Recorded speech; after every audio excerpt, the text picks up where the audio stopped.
Yoku's Island Express is a very curious mix of Metroidvania and pinball design. Developers were kind enough to give me a press key, and this is one that I've been wanting to look at for some time. While it may not hit the heights of either genre, this is a good example of a chocolate and peanut butter kind of design.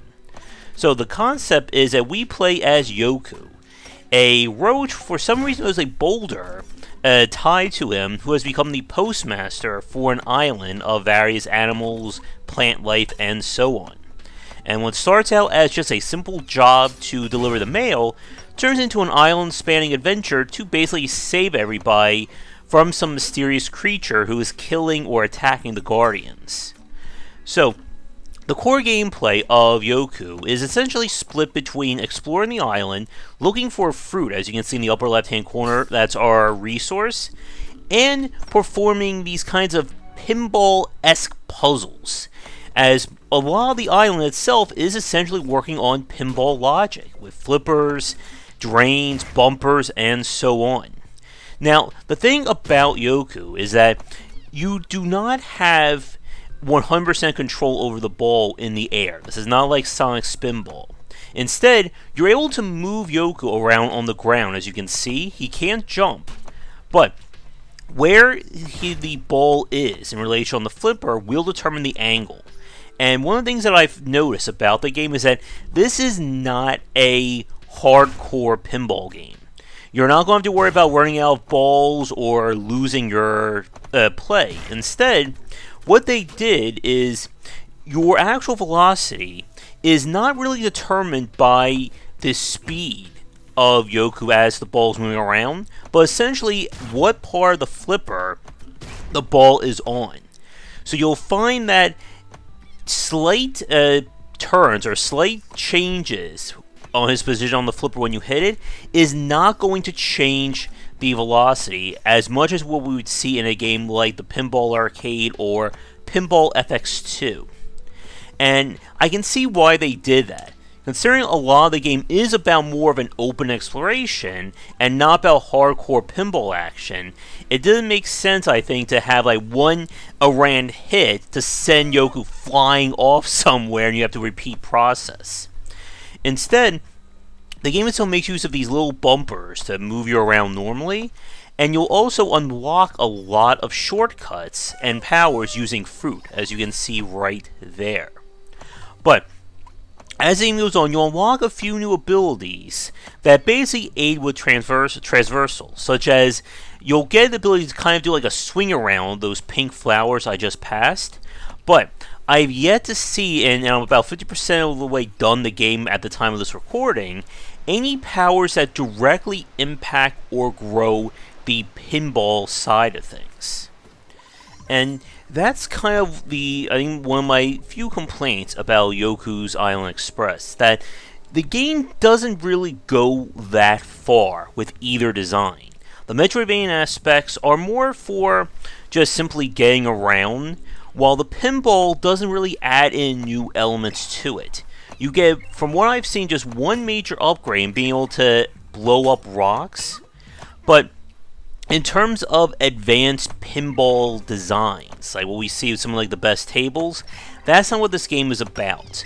And with Yoku, this is definitely, I think, a game aimed at kids.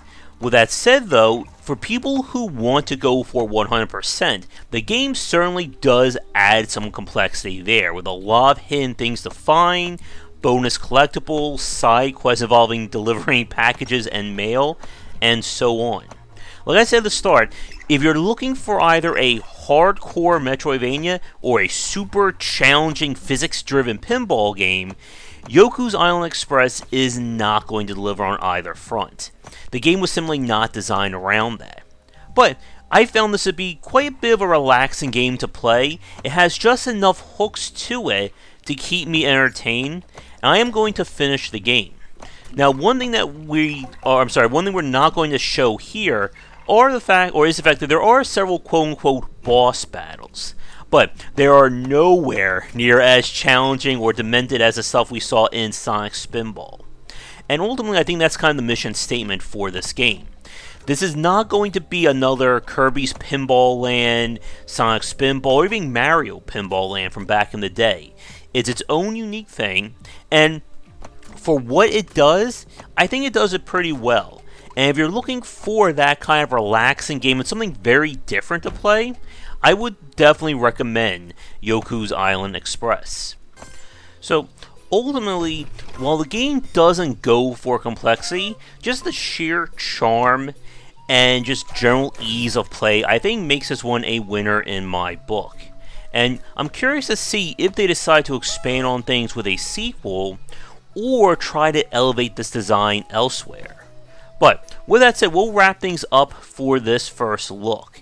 We have a play up, or should be up, on the Game Wisdom YouTube channel by the time you're watching this, and I may have a written piece up on Game Wisdom as well. But I'd like to thank developers for giving me a press key to check this one out, and if you'd like me to look at your game in the future, whether it is pinball related or not, be sure to get in touch. But check back for daily discussions on game design here, and on Game Wisdom, where we examine the art and science of games. Until next time, have a good night. Before we get to the credits, just a quick shout out to the supporters over on patreon.com/GWBycer. Thank you so much for watching this video. If you enjoyed it, be sure to check back for our regular streaming, most nights at 9:30, 10 EST, and you'll find a schedule linked down below. For a collection of my writings as well as audio casts on design, you'll find that at game-wisdom.com. Be sure to follow me on Twitter at GWBycer. If you're interested in hanging out and talking about game design topics, we have a Discord channel with the basic tier open to everybody, and that is linked down below as well. If you'd like to support us on Patreon, it is at patreon.com/GWBycer. Your support can help to keep things going and growing, and you can earn rewards such as ad-free versions of our talks, votings for our specific Let's Plays and grab bag streams, and more. But that's it for now. Thanks again for watching. I hope you come back for more great discussions on design here and on GameWisdom.com, where we examine the art and science of games.